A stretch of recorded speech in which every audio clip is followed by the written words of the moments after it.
So, real quick, this last session, it's been really comical. Nothing's changed. I took a week off, haven't played for a week, come back and lose again. And I finally was winning, doing well, moved tables, losing some, okay, but I'm still doing all right, hold my own. And then I shouldn't even play this. This is where you get in trouble playing bad hands sometimes. But guy in early position raised to 20. Call. Typical. I'm on the button with King 4 diamonds suited. And I'm like, well, look, I'm getting 4 or 5 to 1. I'm on the button. I'll call. No, just fold. These are the hands that get you in trouble. I ended up calling. The flop comes King, Queen, 7 with 2 hearts. And it gets checked to the guy. The pre-flop raiser checks to the guy in the cutoff, and he bets really small. The pot's like 120, and he bets 25. I raise it up to like $100 because I'm thinking that's really small, and I have top pair here. He probably is on a draw or something, so I raise, and he calls. Turn comes the 4 hearts, which gives me 2 pair, and I'm so happy about the 2 pair. I'm not thinking about hearts came in. Hello. And he checks to me, and I shove, and we only had like 200 behind, so less than a pot size bad. And he calls, and he had no hearts. Now, where I messed up here is against a rec player who barely plays and never played with a guy before. You can tell he's a brand new player. Just check behind, or bet small, and then if he raises, you can fold. You know exactly where you're at.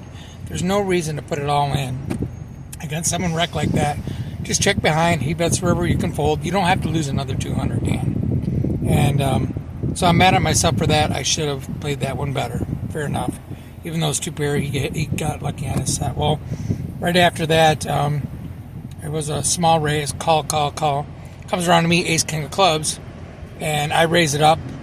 No, I think it was limps again. I take that back. It was limp. Comes around to me. I straddled. That's what it was. I straddled, and everyone called my straddle. Comes to me on the button. I raise it up to like 45. The guy next to Act makes it like 125, and he loves to 3-bet me sometimes. So I feel like he just loves to 3-bet me because he knows I open a lot. So when it comes back around to me, I shove for $500, and he snap calls me with King Queen. I have ace king, and hits a flush on the first board. We ran it twice, and on the second board comes a queen.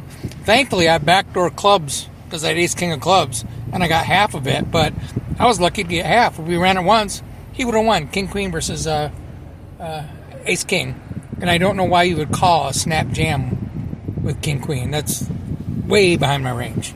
I have ace king or a pair. If you're lucky, you're racing, or you're beat like I have. So it's a horrible call by him. If you're lucky, we're racing. You're either lucky, you're either racing or you're crushed. One or the other with king queen. If I'm 4-bet jamming there for $500, so. And then right after that, we had the big hand where I lost a lot was ace 6 deuce with 2 hearts, and basically what happened is it got limped around, multiple limps again. Comes to me in the cutoff. I pocket 2s. I make it $20. I get 2 callers. The blind calls me, the small blind calls me, and then the guy who is immediately to the right of me in the hijack, he just limp calls, okay? Flop comes ace 6 deuce with 2 hearts, so I flop bottom set. So he bets, and I'm thinking, okay, the guy has an ace. He doesn't know anything about checking to the razor, right?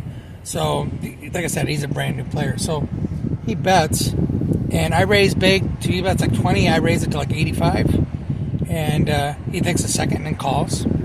Turns an ace, gives me a boat, and then he jams all in. And it seems like, how can I possibly fold here, right? Because he could have trip aces. I have 2s full. So in most instances here, yes, this is just a call. You can't fold here because someone could easily have trip aces. But this guy looked so fucking strong, and he was breathing. I should have gave it a few more minutes because you can't just say, hey, in a box. Yes, if you told me this hand in a hand history in a box, I would say, of course, 2's full as a call because someone could have trip aces. However, this guy was brand new, and you could tell he was panting and huffing and puffing, and like a brand new player would do. You could tell he was like super strong, just huffing and puffing, the way he was breathing real heavy, and it wasn't fake either. I'm like, this guy's fucking strong. But I'm like, well, I can't fold pocket twos here. Yes, you can. If you know the guy has better than trip aces, you can. You can fold. I can fold. I mean, it seems like an insane fold, but I should be able to fold because the guy's a rec player and he's humping and bumping and he's really strong. And I don't think he's jamming 400. He jammed 450 into a pot of 250. The pot was maybe 200. He double-sized the pot. Just jammed all in. He's not doing that with an ace. And huffing and puffing and all strong. Twos can be a fold there. Because a rec player is not jamming aces there, and I don't think he is. I mean, it's in that situation with that villain, the way he was acting, I should have been able to fold and put him on a6, as crazy as that sounds. But I called, and of course, yeah, he had a6 off. So pre-flop, he limp called with a6 off. I mean, these are the fucker, these are the rec players that drive you nuts. Because they shouldn't be in there to begin with. What are they doing? Them calling with a6 off. And then they get rewarded for it. And then he had his 4-outer on the turn. So, yeah, I could sit there and piss and whine about, which, the way I've been running, I have every right to piss and whine about how I ran bad. But in that situation, I think if I give it a little more thought and watch the guy over a little more, I can probably fold there, as crazy as that sounds. And then to finish things off, the guy jammed with King Jack. I called with King Queen pre-flop, and we ran it twice, and he won both boards. Of course, I mean, and that's just how I've been fucking running. Like I was lucky to hold on my Ace King versus King Queen for $1,000 pot. Lost the first run out. If we ran it once, I'd be done. And then to finish the session off, I lost my King Queen to King Jack. I mean, it's fucking ridiculous. Ridiculous how I've been running. So, yes, I haven't played in a week, and I thought I'd come back and play, and I was winning, and then they make you move tables, and sure shit, here we go again with my just fucking the dealer's telling me, oh, no one runs as bad as me. Bullshit. I run worse than you, I promise. And I get tired of hearing that. Oh, I run worse than you. No, you don't. Everyone says no one runs worse than me, and no one runs worse than me in the last month, 2 months. I know that. I'm not going to say that overall, but the last 2 months for sure. It's been really ridiculous like that, where my Ace King loses to King Queen, my King Queen loses to King Jack. You know, my set loses to 2 pair. I mean, it's just same old, you know. My top pair loses to a flush. I mean, it's, yeah. I got 4 out of it, and then, you know, like I said, I lose having someone dominated twice.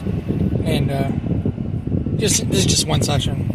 But it's been like that every session for the last God knows how many months, so it's been really frustrating. But regardless of how stupid bad I've been running, and I don't want to hear from anyone they run worse than me, because that's a lie. I run worse than you, I promise. It's the last 2 months for sure. It's not even close. I haven't had a winning session. I haven't one winning session in like 3 months. It's been stupid.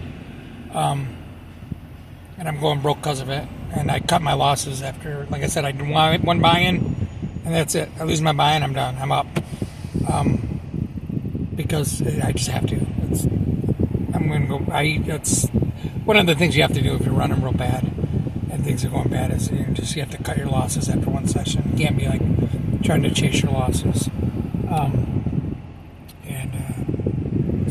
But there are a couple things I could have done differently. A lot of times these players are really bad to the point that you can read them very easily. Like when the guy hit a flush, should have just checked back. Should have bet small. If he raised, I can just easily fold. Like, they're not bluffing. They're not making intricate moves. They're not, you know, making these crazy. And when certain players are just so face up, straightforward, you can play them straight up, face forward. You can easily fold to them. You can overfold to them. You can overcolor them. You can do things that are not GTO even remotely because they're just so face up about how they play. So I could have just checked back when you bet the hearts, or I could bet, and if you raise, then I could just easy snap fold. I mean, there's things that you can do even when, like I said, the guy was all excited. If I really thought about it, when he got the aces full of sixes, if I really thought about it, I just went back, well, I can't fold. No, you can fold. Because if you think about it, as a rec player, barely plays, who's sitting there heavy breathing and really strong, does he only have trip aces when he's betting 400 into 200 or 450 into 200? And this is the most amount of money he's ever seen in front of him. Does he really only have trip aces there when I could have an ace or a full house? I mean, probably not. He probably's got better than trip aces. I mean, the only thing I lose to is ace-6. And pre-flop, he doesn't have quads, so pocket aces. So, I mean, he could have had pocket sixes too. So, I think, yeah, like again, and that's a situation where that's a crazy overfold, but I think against certain recreational players like that, you can fold. And so, again, I am running really stupid bad, but I think there's a couple. Some of the money I gave him, I didn't need to give him. So that's it. Okay.